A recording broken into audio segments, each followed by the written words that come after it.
പ്രിയപ്പെട്ടവരെ, ഭാരത ക്രൈസ്തവ സഭയുടെ അപ്പസ്തോലൻ എന്ന് വിളിക്കപ്പെടുന്ന തോമാ ശ്ലീഹായെക്കുറിച്ച് ആധികാരികമായി പ്രതിപാദിക്കുന്ന ഗ്രന്ഥമാണ് സാന്തോം സ്മൃതി. പ്രഗത്ഭരായ എഴുത്തുകാർ രചിച്ച ചരിത്രപരമായ വസ്തുതകളാണ് ഇതിൻ്റെ ഉള്ളടക്കം.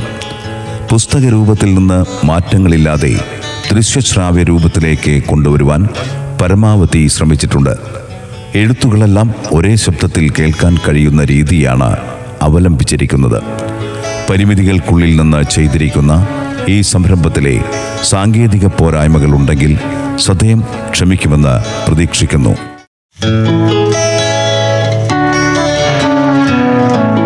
സാന്തോം സ്മൃതി വിശുദ്ധ തോമാ ശ്ലീഹായുടെ രക്തസാക്ഷിത്വത്തിൻ്റെ 1950 വാർഷിക സ്മരണിക. തൃശൂർ അതിരൂപത പ്രസിദ്ധീകരണം. സാന്തോം സ്മൃതി. സാന്തോം സ്മൃതി എന്ന പുസ്തകത്തിൻ്റെ ദൃശ്യശ്രാവ്യ രൂപത്തിലെ ഒരധ്യായം കേൾക്കാം. ഐതിഹ്യ കഥകളിലെ അത്ഭുതങ്ങൾ. സമാഹരണം സിസ്റ്റർ അനുപമ CSC. വിൻസെൻ്റ് ചിത്രം ബാബു ചിറ്റിലപ്പള്ളി. വിശുദ്ധ തോമാ ശ്ലീഹ സത്യവും ജീവനും മാർഗവുമായ യേശുവിനോടൊത്ത് നീങ്ങിയ ഉത്തമ ശിഷ്യനാണ്. ആത്മാവിൻ്റെ ആവാസത്തിൽ ഭയമേതുമില്ലാതെ സുവിശേഷ പ്രഘോഷണത്തിനിറങ്ങിയ അപ്പസ്തോലന്മാർ വിവിധ ദിക്കുകളിലേക്ക് യാത്രയായപ്പോൾ തോമാ ശ്ലീഹ ഭാരതപ്രേക്ഷിതനായി മാറി.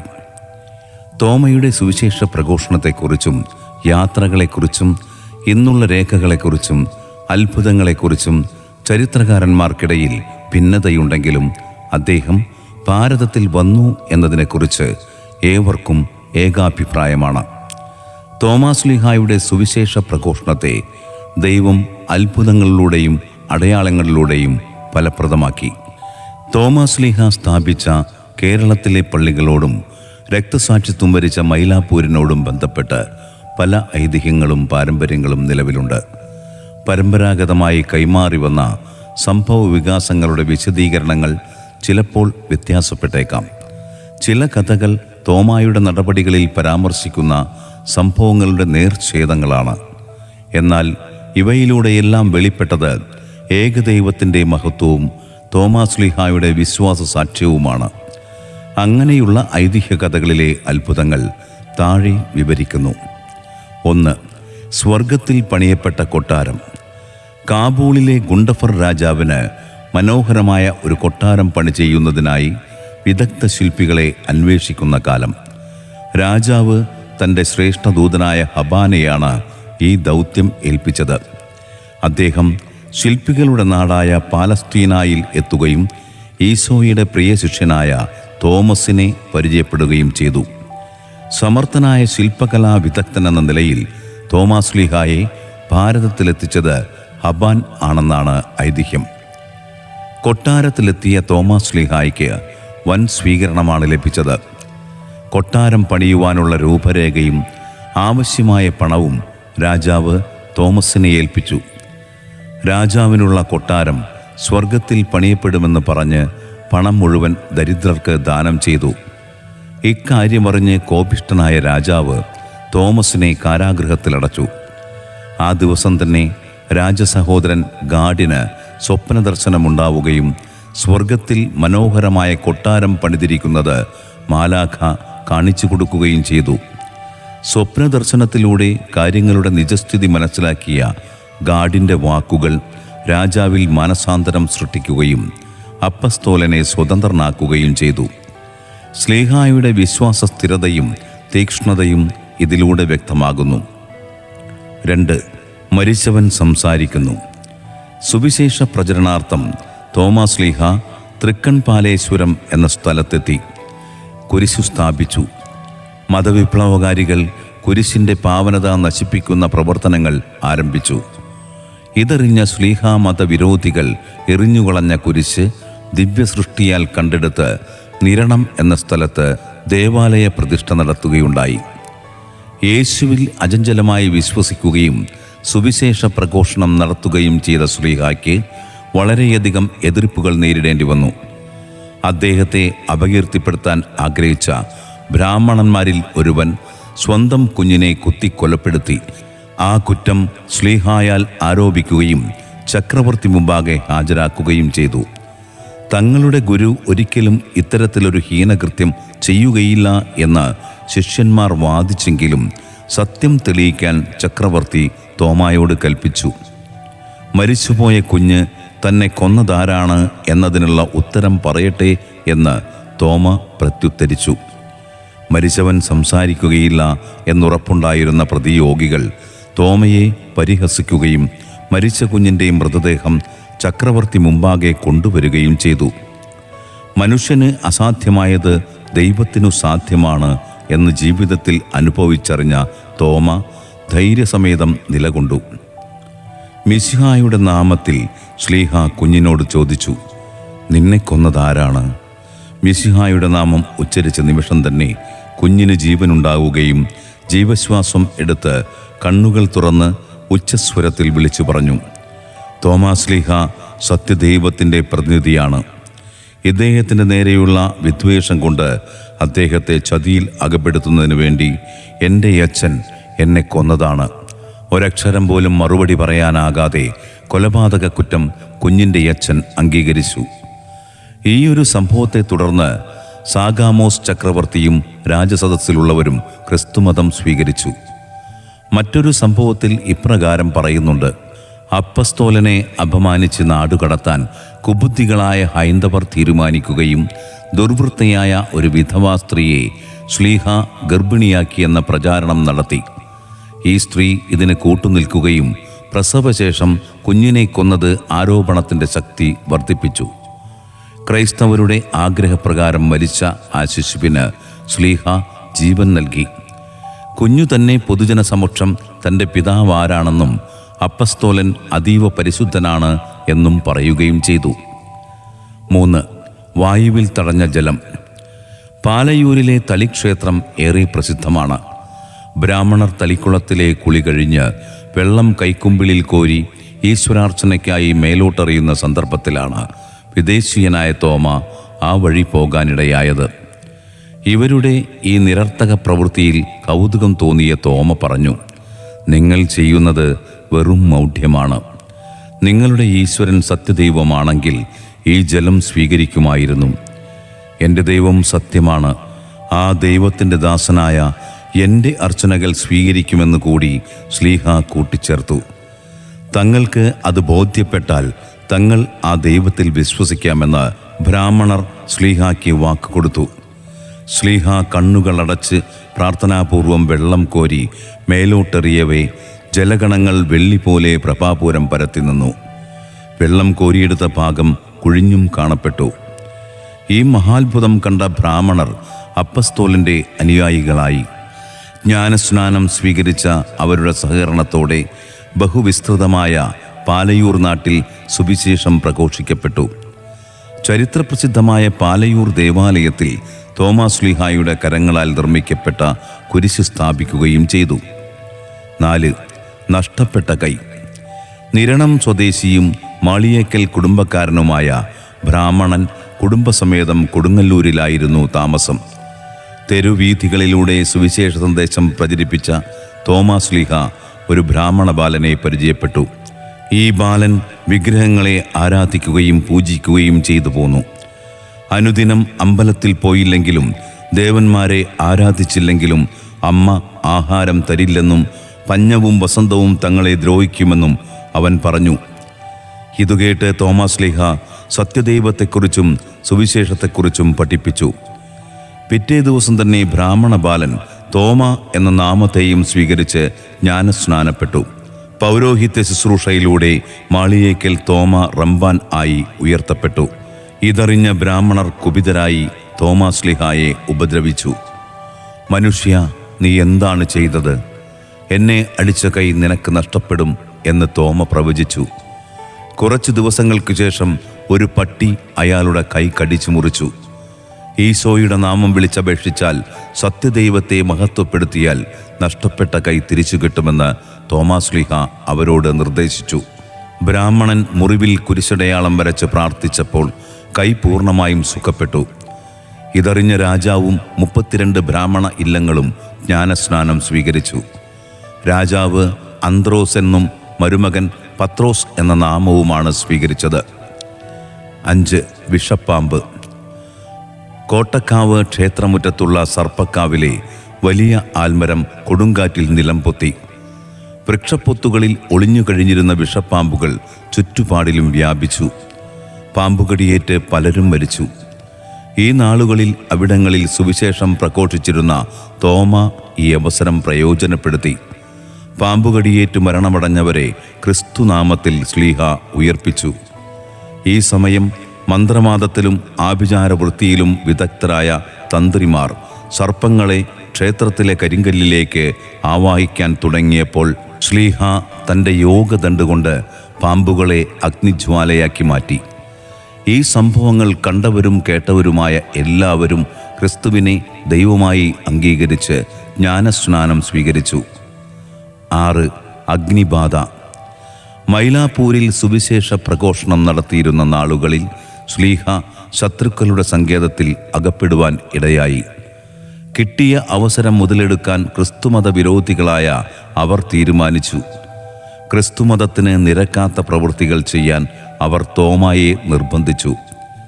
യേശുവിനെ തള്ളിപ്പറഞ്ഞ് അവരുടെ ദൈവത്തെ ആരാധിക്കാതെ ഒരടി മുന്നോട്ടു പോകാൻ സാധ്യമല്ല എന്ന് അവർ ഭീഷണിപ്പെടുത്തി. അസഭ്യവാക്കുകളാൽ വേദനിപ്പിച്ചു. സഹികെട്ട ശ്ലീഹ കുരിശടയാളം വരച്ച് തീക്ഷ്ണമായി പ്രാർത്ഥിച്ചു. തൽക്ഷണം ഭയങ്കരമായ അഗ്നിബാധയുണ്ടാവുകയും മതവിരോധികളുടെ പ്രാർത്ഥനാലയം അഗ്നിക്കിരയാക്കുകയും ചെയ്തു. 7. രാജ്യസദസ്സിലെ മഹാത്ഭുതം. തോമാശ്ലീഹ കൊടുങ്ങല്ലൂരിൽ കപ്പലിറങ്ങിയ ദിവസം രാജകൊട്ടാരത്തിൽ ഒരു വിവാഹാഘോഷം നടക്കുകയായിരുന്നു. വിവാഹവേളയിൽ പങ്കെടുത്ത ശ്ലീഹായ്ക്ക് അന്നാട്ടിലെ സാമൂഹ്യ മര്യാദകൾ പരിചിതമല്ലായിരുന്നു. ചില ആചാരങ്ങൾ അനുഷ്ഠിക്കാത്തതിൻ്റെ പേരിൽ രാജ്യസേവകൻ ശ്ലീഹയുടെ കരണത്തടിച്ചു. തന്നെ അടിച്ച സേവകനോട് നിർവ്യാജം നമ്മുടെ പിതാവ് ക്ഷമിച്ചു. എന്നാൽ ശ്ലീഹായെ അടിച്ച ഭൃത്യൻ്റെ കൈ ഒരു പട്ടി കടിച്ചെടുത്ത് രാജസദസ്സിൽ കൊണ്ടുവന്നു വെച്ചു. പാനപാത്രവാഹകനായിരുന്ന ആ ഭൃത്യൻ വെള്ളം കോരാൻ ചെന്നപ്പോൾ ഒരു സിംഹം ചാടി വീണ് ആ ഭൃത്യനെ കടിച്ചുകീറി. ഭയവിഹ്വലരായ ജനമധ്യേ ശ്ലീഹ സത്യദൈവത്തെക്കുറിച്ചും സുവിശേഷത്തെക്കുറിച്ചും അവരെ പഠിപ്പിച്ചു. രാജസദസ്സിലുണ്ടായിരുന്നവരെല്ലാവരും ക്രിസ്തുമതം സ്വീകരിച്ചു. 8. പ്രാർത്ഥനയുടെ പ്രേഷിതൻ. തൊട്ടറിഞ്ഞ വിശ്വാസത്തിൻ്റെ പ്രതിപുരുഷനായ തോമാശ്ലീഹ പലപ്പോഴും ഏകാന്തതയിൽ പ്രാർത്ഥനയിലൂടെ ശക്തി നേടിയിരുന്നു. മലയാറ്റൂർ മലമുകളിലെ പ്രാർത്ഥനയുടെ ദിനമാത്രകളിൽ ഏറെ അത്ഭുതങ്ങൾ നടത്തിയിട്ടുണ്ട്. ഒരിക്കൽ മുട്ടുകുത്തി പാറയിൽ കുരിശടയാളം വരച്ചപ്പോൾ അവിടെ നിന്നും രക്തമൊഴുകി. തുടർന്ന് പരിശുദ്ധ അമ്മ ശ്ലീഹായ്ക്ക് പ്രത്യക്ഷപ്പെട്ട് സുവിശേഷ പ്രഘോഷണത്തിനും സഹനത്തിനുമുള്ള ശക്തി യേശുവിൽ നിന്നും നേടിക്കൊടുത്തു. മറ്റൊരവസരത്തിൽ പ്രാർത്ഥിച്ചു കൊണ്ടിരിക്കെ പാറയിൽ നിന്നും സ്വർണ്ണക്കുരിശ് ഉയർന്നു വന്നു. അതിനാൽ മലയാറ്റൂർ മല പൊന്മലയാവുകയും ഇന്നും മല കയറുന്നവർ പൊന്നും കുരിശുമുത്തപ്പോ പൊന്മല കയറ്റം എന്ന് ഉച്ചൈസ്തരം പ്രഘോഷിച്ച് വിശ്വാസം ഏറ്റുപറയുന്നു. 9. കല്ലറയിലെ പ്രത്യക്ഷം. കൊടുങ്ങല്ലൂർ രാജാവായ അന്ത്രയോസിൻ്റെ സഹോദരൻ പത്രോസ് മെത്രാൻ വിശുദ്ധ കുർബാന സമർപ്പിച്ചു കൊണ്ടിരുന്നപ്പോൾ ഒരു മാലാഖ പ്രത്യക്ഷപ്പെട്ട് അദ്ദേഹത്തോട് പറഞ്ഞു, ഈശോയുടെ അപ്പസ്തോലനായ തോമ സ്വർഗത്തിൽ ഇതാ കിരീടം പ്രാപിച്ചിരിക്കുന്നു. കുർബാന കഴിഞ്ഞ് റോമാ തമ്പാനെയും കടപ്പൂര് റമ്പാനെയും കൂട്ടി അദ്ദേഹം മൈലാപ്പൂരിലേക്ക് പുറപ്പെട്ടു. മറ്റു ക്രിസ്ത്യാനികളും അവരുടെ കൂടെ പോയി. 10 ദിവസം അവരെല്ലാവരും കല്ലറയിങ്കൽ പ്രാർത്ഥിച്ചു കൊണ്ടിരുന്നു. 10-ാം ദിവസം അപ്പസ്തോലൻ പ്രഭയോടെ പ്രത്യക്ഷപ്പെട്ട് അവരോട് പറഞ്ഞു, എൻ്റെ മരണത്തെ ഓർത്ത് എൻ്റെ കുഴിമാടം സന്ദർശിക്കുന്നവർക്ക് കർത്താവിൻ്റെ കൃപാവരം ലഭിക്കും. അനന്തരം അപ്പസ്തോലൻ അവരെ ആശീർവദിച്ചു. അവർ കൂടുതൽ വിശ്വാസദാർഢ്യത്തോടെ കേരളത്തിലേക്ക് മടങ്ങുകയും ചെയ്തു. 10. കല്ലറയിലെ രോഗശാന്തി. തോമാശ്ലീഹായുടെ ഘാതകരിൽ ഒരാളുടെ മകൻ ആ ദിവസങ്ങളിൽ തന്നെ അതിഭയങ്കരമായ രോഗത്താൽ മരണാസന്നനായി തീർന്നു. മകൻ്റെ ദീനം തൻ്റെ കഠോര പ്രവൃത്തികളുടെ ഫലമാണെന്ന് മനസ്സിലാക്കിയ പിതാവ് തൻ്റെ മകനെ ശ്ലീഹായുടെ കല്ലറയിങ്കലേക്ക് കൊണ്ടുവന്നു. കല്ലറയിൽ തൊട്ട് പ്രാർത്ഥിച്ച് ക്ഷമയാചിക്കുകയും ചെയ്തു. കൂടാതെ കബറിടത്തിലെ മണ്ണുവാരി മകൻ്റെ ദേഹത്ത് പുരട്ടി തീക്ഷ്ണതയോടെ പ്രാർത്ഥിച്ചു. ആ സമയം തന്നെ രോഗി സമ്പൂർണ്ണ സൗഖ്യം പ്രാപിക്കുകയും കൃതജ്ഞത അർപ്പിച്ച് സത്യദൈവത്തെ മഹത്വപ്പെടുത്തുകയും ചെയ്തു. 11. സിലോണിലെ തടി. അപ്പസ്തോലൻ സിലോണിലായിരിക്കുമ്പോൾ ആഡംസ് പീക്ക് എന്നൊരു മലമുകളിൽ കയറി. അവിടെ നിൽക്കുന്ന വലിയൊരു മരം പള്ളി പണിയാൻ ഉതകുന്നതാണെന്ന് തിരിച്ചറിഞ്ഞ അപ്പസ്തോലൻ തൻ്റെ ശിഷ്യന്മാർക്കൊപ്പം അത് വെട്ടി വീഴ്ത്തിയ ശേഷം പറഞ്ഞു, മൈലാപ്പൂർ കടപ്പുറത്ത് പോയി കാത്തിരിക്കുക. തടി മൈലാപ്പൂർ തുറമുഖത്ത് ചെന്നടിഞ്ഞു. തുറമുഖത്ത് കപ്പലുകൾ അടുപ്പിക്കാൻ സാധിക്കാതെ വന്നതിനാൽ കപ്പിത്താന്മാർ രാജാവിനോട് തടി മാറ്റിത്തരാൻ അപേക്ഷിച്ചു. രാജകൽപ്പന പ്രകാരം ബ്രാഹ്മണ മന്ത്രവാദികളും കൂടോത്രക്കാരും സകല മന്ത്രങ്ങളും തന്ത്രങ്ങളും പ്രയോഗിച്ച് തടിമാറ്റാൻ ശ്രമിച്ചെങ്കിലും എല്ലാം വിഫലമായി. അപ്പോഴാണ് അപ്പസ്തോലൻ ആ വഴി വന്നത്. ചരടുകൊണ്ടുള്ള അരപ്പട്ടയും വെള്ള വസ്ത്രവും സ്വർണ്ണനിറമുള്ള മാലയും മയിൽപീലിയാൽ അലങ്കൃതമായ മേലങ്കിയും ധരിച്ചു വന്ന ശ്ലീഹ ആ തടികൊണ്ട് മനോഹരമായ ദേവാലയം പണിയാൻ അനുവാദം ചോദിച്ചു. എന്നാൽ താങ്കളുടെ മുതുകിൽ ഈ തടി എടുക്കുകയാണെങ്കിൽ ആനകളെയും പട്ടാളക്കാരെയും അടിമകളായി തരാമെന്ന് പറഞ്ഞ് അവർ പരിഹസിച്ചു. ഈ തടി താങ്കൾ വലിച്ചു കയറ്റിയാൽ ഒരു ദിവസം ചുറ്റി നടക്കുന്ന സ്ഥലവും ദാനമായി നൽകാമെന്ന് രാജാവ് വീണ്ടും കളിയാക്കി. പിറ്റേ ദിവസം ശ്ലീഹ തടിയുടെ കമ്പിൽ അരപ്പട്ട കെട്ടി കുരിശു വരച്ച് ചരടിൻ്റെ അറ്റം പിടിച്ച് തടി കരയ്ക്ക് വലിച്ചു കയറ്റി. ആ നിമിഷം അവിടെ നിലയുറപ്പിച്ചിരുന്ന കഴുത സംസാരിച്ചു എന്നും പറയപ്പെടുന്നു. ഇതുകണ്ട പലരും യേശുവിൽ വിശ്വസിച്ചു. മൈലാപ്പൂർ പള്ളി പണി പൂർത്തിയാക്കവേ കോൺട്രാക്ടർക്ക് പണം നൽകാൻ തികയാതെ വന്നു. ഭയപ്പെടേണ്ട, ദൈവത്തിൽ ശരണം വയ്ക്കുക. തടി തന്ന ദൈവം നമുക്ക് പണവും തരുമെന്ന ശ്ലീഹായുടെ വിശ്വാസ സാക്ഷ്യത്തിനു മുന്നിൽ ജനം ശക്തിയോടെ പ്രാർത്ഥിച്ചു. അവിടെ വെച്ചിരുന്ന അറക്കപ്പൊടി പറമ്പിൽ വിതറാൻ ശ്ലീഹ പറഞ്ഞതനുസരിച്ച് അവർ ചെയ്യുകയും പറമ്പ് നിറയെ വൻമരങ്ങൾ പ്രത്യക്ഷപ്പെടുകയും അത് വിറ്റ് കോൺട്രാക്ടറുടെ കുടിശ്ശിക വീട്ടുകയും ചെയ്തു. 12. വിശുദ്ധ തോമാശ്ലീഹായും സുനോറോയും. സുനോറോ എന്ന വാക്കിൻ്റെ അർത്ഥം ഇടക്കെട്ട് എന്നാണ്. ദൈവമാതാവായ പരിശുദ്ധ കന്യകാമറിയം ഈ ലോക ജീവിതാന്ത്യത്തിൽ ഗാഢ നിദ്രയിലമർന്നു.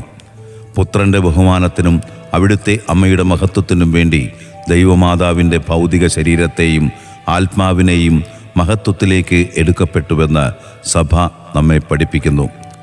വിയോഗ സമയത്ത് ഭാരതത്തിലായിരുന്ന തോമാശ്ലീഹ പരിശുദ്ധാത്മാവിനാൽ ഇക്കാര്യം അറിയുകയും ജെറൂസലേമിലേക്ക് പരിശുദ്ധ മാതാവിൻ്റെ അടുക്കലേക്ക് എടുക്കപ്പെടുകയും ചെയ്തു.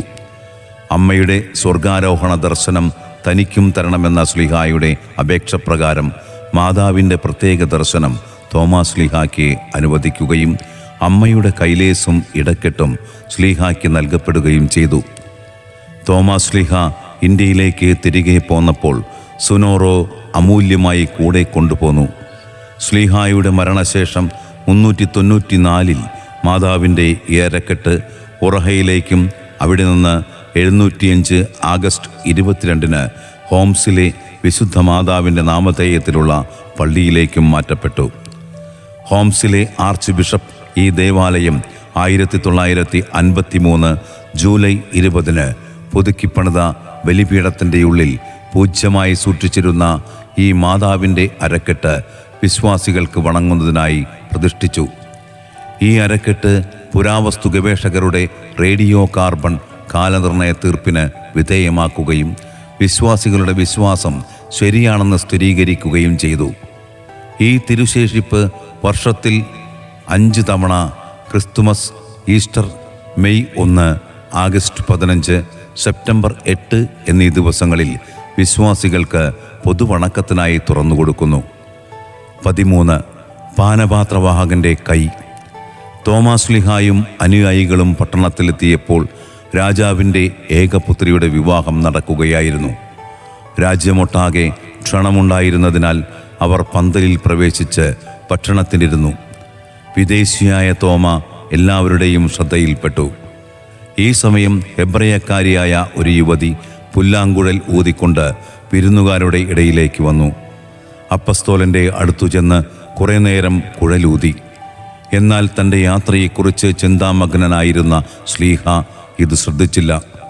അപ്പോൾ പാനപാത്രവാഹകനായിരുന്ന യുവാവിന് ശുണ്ഠി പിടിക്കുകയും അവൻ ശ്ലീഹായെ അടിക്കുകയും ചെയ്തു.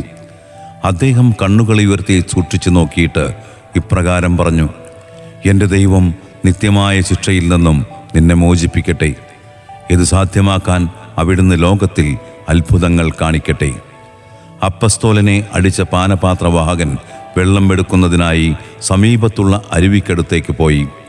അപ്പോൾ സമീപത്തുള്ള കുറ്റിക്കാട്ടിൽ നിന്ന് ഒരു സിംഹം ചാടി വീണ് അയാളെ ആക്രമിച്ചു. അപ്പസ്തോലനെ അടിച്ച വലതുകൈ കടിച്ചു പറിച്ചെറിഞ്ഞിട്ട് അപ്രത്യക്ഷനായി. കൈ നഷ്ടപ്പെട്ട അവസ്ഥയിൽ അവൻ വിരുന്നുശാലയിലെത്തി. പുറകെ ഒരു കറുത്ത പട്ടി അയാളുടെ വലതുകൈ കടിച്ച് വലിച്ചിഴച്ചുകൊണ്ട് കല്യാണപ്പന്തലിലെത്തി. എല്ലാവരും നടന്ന സംഭവങ്ങളെല്ലാം ഗ്രഹിച്ചു. അലിവ് തോന്നിയ തോമ പട്ടിയിൽ നിന്നും കൈപ്പത്തി വാങ്ങി അദ്ദേഹത്തെ സൗഖ്യപ്പെടുത്തി. വിവരമറിഞ്ഞ രാജാവ് പന്തലിലെത്തി തൻ്റെ ഏക പുത്രിക്ക് വേണ്ടി പ്രാർത്ഥിക്കുവാനായി അപ്പസ്തോലനെ രാജകൊട്ടാരത്തിലേക്ക് കൂട്ടിക്കൊണ്ടുപോയി. അന്നു രാത്രിയിൽ നവദമ്പതികൾക്ക് കർത്താവ് തന്നെ പ്രത്യക്ഷപ്പെട്ട് അനുഗ്രഹം നൽകുകയും അവർ കർത്താവിൽ വിശ്വസിക്കുകയും ചെയ്തു. 14 യുവാവിൻ്റെ തളർച്ചാ സൗഖ്യവും സ്ത്രീയുടെ പുനർജീവിതവും. ഒരു യുവാവ് തൻ്റെ കാമുകിയെ വധിച്ചതിനു ശേഷം തോമാശ്ലീഹായുടെ അടുത്ത് വന്ന് വിശുദ്ധ കുർബാന സ്വീകരിച്ചു. വിശുദ്ധ അപ്പം സ്വീകരിച്ച ഉടനെ അയാളുടെ 2 കൈകളും തളർന്നുപോയി. കൈ ഉയർത്തുന്നതിനായുള്ള എല്ലാ പരിശ്രമങ്ങളും പരാജയപ്പെട്ടപ്പോൾ കണ്ടുനിന്നവർ ശ്ലീഹായെ വിവരമറിയിച്ചു. യുവാവിനോട് പാപങ്ങൾ ഏറ്റുപറഞ്ഞു പശ്ചാത്തപിക്കുവാൻ ശ്ലീഹ ആവശ്യപ്പെട്ടു. യുവാവ് ശ്ലീഹായുടെ കാൽപാദത്തിൽ വീണ് പ്രാർത്ഥിച്ചുകൊണ്ട് തൻ്റെ തെറ്റ് ഏറ്റുപറഞ്ഞു. പട്ടണത്തിന് പുറത്ത് ഒരു സ്ത്രീയുമായി അയാൾക്ക് സ്നേഹബന്ധമുണ്ടായിരുന്നു. ഭാര്യാഭർത്തൃബന്ധത്തിന് പുറത്തുള്ള ബന്ധം പാപമാണെന്ന് ശ്ലീഹ പഠിപ്പിച്ചതനുസരിച്ച് അവളെ വിവാഹം കഴിക്കാൻ യുവാവ് ആഗ്രഹിച്ചു. ആ സ്ത്രീ അതിന് സമ്മതിച്ചെങ്കിലും അവൾ തുടർന്നിരുന്ന വേശ്യാവൃത്തിയിൽ നിന്ന് പിന്മാറുവാൻ അവൾ തയ്യാറായില്ല. കുപിതനായ യുവാവ് ആ സ്ത്രീയെ വെട്ടിക്കൊലപ്പെടുത്തുകയായിരുന്നു. പശ്ചാത്തപിച്ച യുവാവിനോടൊപ്പം സ്ത്രീ മരിച്ചുകിടക്കുന്ന സ്ഥലത്തെത്തിയ ശ്ലീഹ യുവാവിനെ കൊണ്ടുതന്നെ അവളെ പിടിച്ച് എഴുന്നേൽപ്പിച്ചു. അവൾ മാനസാന്തരപ്പെടുകയും ഈ അത്ഭുത പ്രവർത്തനം കണ്ട് വളരെയധികം ആളുകൾ സത്യമാർഗത്തിൽ ചേരുകയും ചെയ്തു. 15 ബ്രാഹ്മണനെ ഉയിർപ്പിക്കുന്നു. തോമാശ്ലീഹായെ അപകീർത്തിപ്പെടുത്തുന്നതിനും നാട്ടിൽ നിന്നു തന്നെ തുരത്തുന്നതിനുമായിട്ട് ഒരു ബ്രാഹ്മണ പുരോഹിതൻ തൻ്റെ മകനെ വധിച്ചു. കൊലപാതക കുറ്റം തോമാശ്ലീഹായിൽ ആരോപിച്ചു. തോമാശ്ലീഹായ്ക്കെതിരെ അനേകം ശത്രുക്കൾ അണിനിരന്നു. അവരുടെ മധ്യേ മരണമടഞ്ഞവനെ തോമാശ്ലീഹ പുനർജീവിപ്പിച്ചു. തന്നെ വധിച്ചത് തോമാശ്ലീഹായല്ല, തൻ്റെ പിതാവ് തന്നെയാണെന്ന് ഉയിർത്തെഴുന്നേറ്റ പുത്രൻ വെളിപ്പെടുത്തി. ഭൂമിയിൽ ജീവിക്കാനാണോ മരിച്ച് നേരത്തെ എത്തിയിടത്ത് എത്താനാണോ താൽപ്പര്യമെന്ന് ശ്ലീഹ അവനോട് ആരാഞ്ഞു. നേരത്തെ എത്തിയിടത്ത് എന്നവൻ മറുപടി പറഞ്ഞു. തോമാശ്ലീഹ ബാലന് മാമോദിസ നൽകുകയും ഉടൻ തന്നെ അവൻ മരിക്കുകയും ചെയ്തു. 16 ശ്ലീഹായെ വിളംബരം ചെയ്ത കഴുത. ഒരു ദിവസം തോമാശ്ലീഹ ജനക്കൂട്ടത്തോട് സുവിശേഷം പ്രസംഗിക്കുവാൻ പരിശ്രമിച്ചു. അവർ അത് ശ്രദ്ധിക്കുവാനോ ഗ്രഹിക്കുവാനോ കൂട്ടാക്കിയില്ല. അപ്പോൾ ഒരു കഴുതക്കുട്ടി അവിടേക്ക് കടന്നു വരികയും ശ്ലീഹ ആരാണെന്നും എന്തിനാണ് വന്നിരിക്കുന്നതെന്നും അത് വിശദീകരിച്ചു. ജനം അത്ഭുതത്തോടെ ശ്രവിച്ചു എന്ന് മാത്രമല്ല, അതിൽ വിശ്വസിക്കുകയും മാർഗം സ്വീകരിക്കുകയും ചെയ്തു. ഇന്ത്യയെ രക്ഷിക്കുവാനായി വന്നിരിക്കുന്ന അങ്ങ് പട്ടണത്തിൽ പ്രവേശിക്കുന്നതുവരെ എൻ്റെ പുറത്തു തന്നെ സവാരി ചെയ്യണമെന്ന് കഴുത ശ്ലീഹായോട് അപേക്ഷിച്ചു. ശ്ലീഹ കഴുതക്കുട്ടിയുടെ പുറത്തു കയറി പട്ടണ കവാടത്തിലെത്തി. കഴുതയുടെ പുറത്തുനിന്ന് ശ്ലീഹ താഴെ ഇറങ്ങിയ ക്ഷണത്തിൽ തന്നെ കഴുത ചത്തുവീണു. 17 യുവാവിനെ പുനർജീവിപ്പിക്കുന്നു. ഒരു നാൾ രാത്രി അപ്പസ്തോലൻ ഉറങ്ങുമ്പോൾ കർത്താവ് തലയ്ക്കൽ വന്നു നിന്നുകൊണ്ട് പറഞ്ഞു: രാവിലെ എഴുന്നേറ്റ് പ്രാർത്ഥനയും മറ്റ് കർമ്മങ്ങൾക്കും ശേഷം കിഴക്കോട്ടുള്ള വഴിയെ 2 നാഴിക പോകണം. അപ്പോൾ ഞാൻ ദിവ്യമഹത്വത്തോടുകൂടി നിനക്ക് പ്രത്യക്ഷപ്പെടും. തൻ്റെ തമ്പുരാൻ ആവശ്യപ്പെട്ടതുപോലെ തന്നെ രാവിലെ എല്ലാവരെയും അനുഗ്രഹിച്ച് ആശീർവദിച്ചതിന് ശേഷം തോമാശ്ലീഹ കിഴക്കോട്ട് നടന്നു. അവിടെ തമ്പുരാൻ്റെ ദിവ്യമഹത്വം ദർശിച്ചു. തിരിച്ചു പോരും വഴി സർപ്പദംശനമേറ്റ് മൃതനായി കിടക്കുന്ന ഒരു യുവാവിനെ കണ്ടു. തൊട്ടടുത്തു തന്നെയുള്ള ഒരു പൊത്തിൽ കറുത്ത സർപ്പത്തെയും അദ്ദേഹം കണ്ടു. സർപ്പത്തിനോട് വിഷം തിരികെ വലിച്ചെടുക്കാൻ വിശുദ്ധൻ ആവശ്യപ്പെട്ടു. വിസമ്മതിച്ച സർപ്പവുമായി തോമാശ്ലീഹ അല്പനേരം സംവദിച്ചു. സർപ്പം വിഷം തിരിച്ചെടുത്തതിനെ തുടർന്ന് അപ്പസ്തോലൻ യുവാവിനെ പുനർജീവിപ്പിച്ചു. 18 പിശാചുബാധയിൽ നിന്നും സ്ത്രീയെ മോചിപ്പിക്കുന്നു. അപ്പസ്തോലൻ വലിയൊരു ജനക്കൂട്ടത്തെ സുവിശേഷം അറിയിച്ചു കൊണ്ടിരിക്കെ സർപ്പദംശന മരണത്തിൽ നിന്നും അപ്പസ്തോലൻ പുനർജീവിപ്പിച്ച യുവാവിൻ്റെ മാതാപിതാക്കളെത്തി നന്ദി പറയുകയും തങ്ങളുടെ ഭവനത്തിലേക്ക് ശ്ലീഹായെ ക്ഷണിക്കുകയും ചെയ്തു. അവരുടെ ആതിഥ്യം സ്വീകരിച്ച് മുന്നോട്ടു പോകുമ്പോൾ സുന്ദരിയായ ഒരു സ്ത്രീ അദ്ദേഹത്തിൻ്റെ മുന്നിൽ അലമുറയിട്ട് ബഹളം വെച്ചു.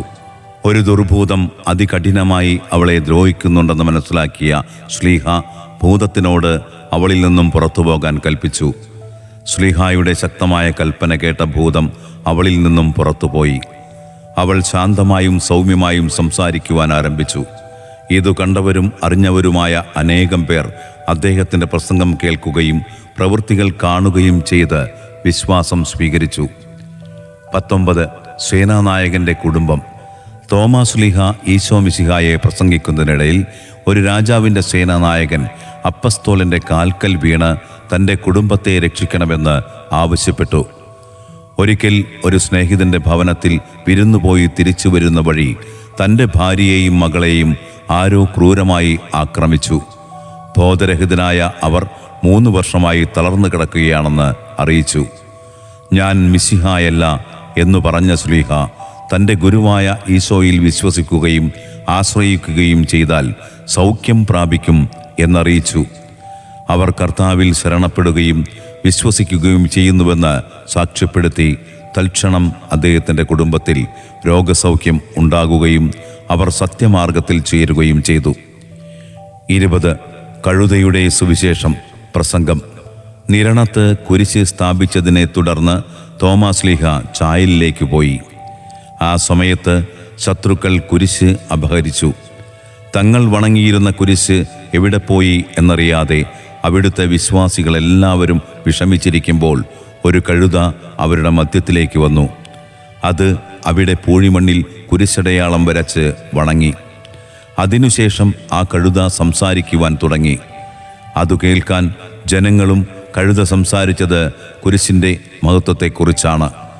കുരിശിന് വിനാശമില്ല, മനുഷ്യർക്ക് അത് രക്ഷയുടെ അടയാളമാണ്. മുതലപ്പുഴയാറ്റിൽ തപ്പി നോക്കിയാൽ കുരിശ് കണ്ടുകിട്ടും എന്നും അത് പറഞ്ഞു. വിശ്വാസികൾ മുതലപ്പുഴയാറ്റിൽ കുരിശ് തപ്പുവാൻ ആരംഭിച്ചു. എന്നാൽ അവർ ഒരു മുതലയെ കണ്ട് പേടിച്ചു. മുതല കുരിശ് തപ്പുന്നവരെ കണ്ട് ഒരു ഉപദ്രവവും ചെയ്യാതെ അപ്രത്യക്ഷനായി. അത് നിന്നിരുന്നിടത്തായിരുന്നു കുരിശ്. മുതല കുരിശിന് കാവൽ നിൽക്കുകയായിരുന്നു എന്നും ദൂതുമായി കടന്നു വന്ന കഴുതയെ പിന്നീടൊരിക്കലും കണ്ടിട്ടില്ലെന്നും ഐതിഹ്യം പറയുന്നു. 21 കുറ്റാരോപിതനായ ശ്ലീഹ. പാരമ്പര്യമനുസരിച്ച് യഹൂദ വ്യാപാരിയായ ജൈറസിൻ്റെ ഭവനത്തിൽ തോമാശ്ലീഹ തൻ്റെ ഉറ്റ സ്നേഹിതനായ കേപ്പായോടൊപ്പം 1 വർഷത്തോളം താമസിച്ച് കൊല്ലത്ത് സുവിശേഷ പ്രഘോഷണം നടത്തി. എന്നാൽ അവിവാഹിതനും പാവപ്പെട്ടവളുമായ നീലി എന്ന പെൺകുട്ടിയുടെ ശിശു തോമാശ്ലീഹയുടേതാണെന്ന ദുരാരോപണം ശത്രുക്കൾ അദ്ദേഹത്തിനെതിരെ കെട്ടിച്ചമച്ചുണ്ടാക്കി. ഇതിൽ വിഷമിച്ച് ജൈറസ് തോമാശ്ലീഹായോട് നാടുവിട്ടു പോകണമെന്ന് ആവശ്യപ്പെടുകയും പേര് കളങ്കപ്പെട്ടതിനാൽ ഇവിടെ നിൽക്കുന്നത് ആപത്താകുമെന്ന് കരുതി തിരികെ പോകുവാൻ കപ്പൽ ഒരുക്കുകയും ചെയ്തു. എന്നാൽ തൻ്റെ വിശുദ്ധിയിൽ തോമാശ്ലീഹ ഉറച്ചു നിൽക്കുകയും ഭയരഹിതനായി കുറ്റാരോപണത്തെ നേരിടാൻ തയ്യാറെടുക്കുകയും ചെയ്തു. ശ്ലീഹായെ കോടതിയിൽ ഹാജരാക്കി വിസ്തരിച്ചു. നീലിയും അവളുടെ അച്ഛൻ ചാത്തനും ആഴ്ചയൊന്നു തികയാത്ത അവളുടെ നവജാത ശിശുവുമായി കോടതിയിലെത്തി. ന്യായാധിപൻ്റെ മുമ്പാകെ കൈക്കുഞ്ഞിനോട് അച്ഛൻ ആരാണെന്ന് ശ്ലീഹ ചോദിച്ചു. എല്ലാവരും കേൾക്കെ കൈക്കുഞ്ഞ് തൻ്റെ അച്ഛൻ്റെ പേര് അഴകനാണെന്ന് വ്യക്തമായി പറഞ്ഞു. കേട്ടവരെല്ലാം അത്ഭുതപ്പെടുകയും ന്യായപീഠത്തിൽ നിന്ന് ന്യായാധിപൻ ഇറങ്ങി വന്ന് തോമാശ്ലീഹായെ വണങ്ങുകയും എല്ലാവരും വിശുദ്ധനോട് ക്ഷമ ചോദിക്കുകയും ചെയ്തു. അവരെയെല്ലാം ശ്ലീഹ സുവിശേഷം അറിയിക്കുകയും അവരിൽ വളരെ പേർ ക്രൈസ്തവരാകുകയും ചെയ്തു.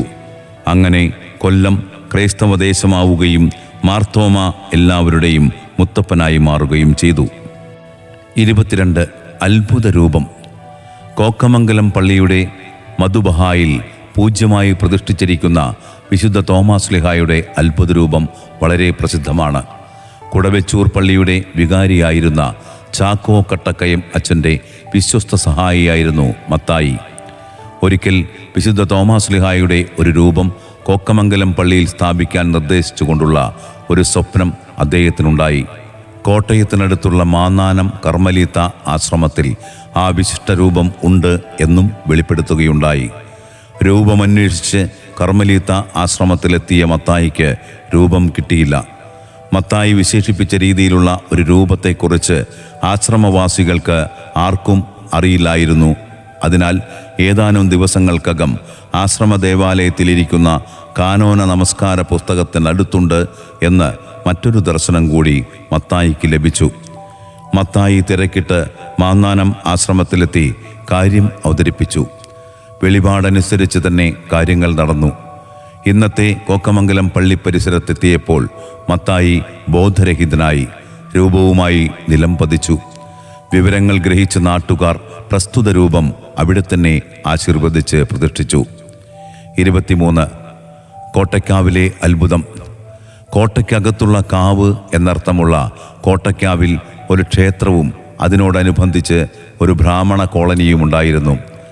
ഐതിഹ്യമനുസരിച്ച് ക്ഷേത്രത്തിലെ ഉത്സവം നടക്കുന്ന സമയത്താണ് തോമാശ്ലീഹ അവിടെ എത്തിയത്. അവസരം മുതലാക്കി തോമാശ്ലീഹ വചനം പ്രഘോഷിക്കുവാൻ ആരംഭിച്ചു. അപരിചിതൻ, പരിചയമില്ലാത്ത ഭാഷ, വസ്ത്രധാരണം, രൂപം ഇതെല്ലാം തദ്ദേശവാസികളെ പ്രകോപിതരാക്കി. അവർ മാർത്തോമാശ്ലീഹായെ കളിയാക്കി ഉപദ്രവിച്ചു. പെട്ടെന്ന് അകാരണമായി ഒരു കൊടുങ്കാറ്റ് രൂപപ്പെടുകയും അത് ആഞ്ഞടിക്കുകയും ചെയ്തു. വളരെ പേർ ബോധരഹിതരായി. അവർ തോമാശ്ലീഹായോട് മാപ്പിരക്കുകയും രക്ഷിക്കണമെന്ന് അപേക്ഷിക്കുകയും ചെയ്തു. തോമാശ്ലീഹ വെള്ളമെടുത്ത് വെഞ്ചരിച്ച് അവരുടെ മേൽ തളിച്ചപ്പോൾ അവർക്ക് ബോധം തിരകെ ലഭിച്ചു. വെഞ്ചരിച്ചു കൊണ്ടിരിക്കുമ്പോൾ കുറച്ചു ജലം ഭൂമിയിൽ പതിക്കാതെ ആകാശത്ത് തങ്ങി നിൽക്കുന്നത് കണ്ട തദ്ദേശവാസികൾ തോമാശ്ലീഹായുടെ ദിവ്യത്വം തിരിച്ചറിഞ്ഞ് അദ്ദേഹത്തെ സ്വീകരിച്ചു.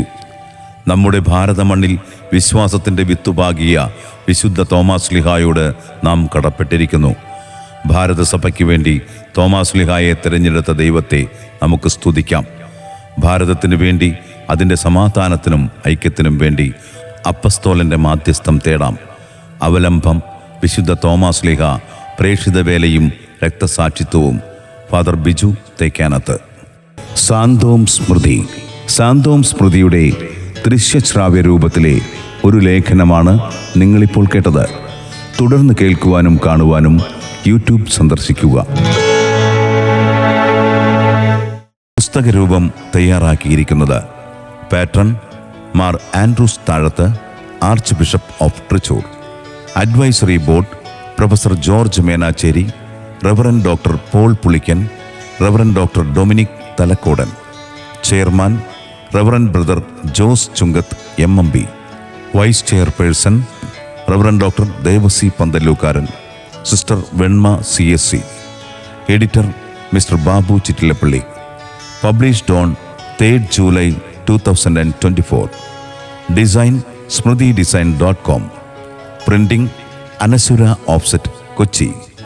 Published by Catholic archbishop's house, East Fort, Thrissur, Kerala. പുസ്തകത്തിൻ്റെ ദൃശ്യ ശ്രാവ്യരൂപം തയ്യാറാക്കിയിരിക്കുന്നത് ദൃശ്യശ്രാവ്യ സംവിധാനം Babu Chittilappally. Studio hello radio Thrissur. Audio designer Paul G. Editing and visual making Sooraj Raj. വായനാ ശബ്ദം വിൻസെന്റ് ചിത്രം. നിർമ്മാണം തൃശ്ശൂർ അതിരൂപത.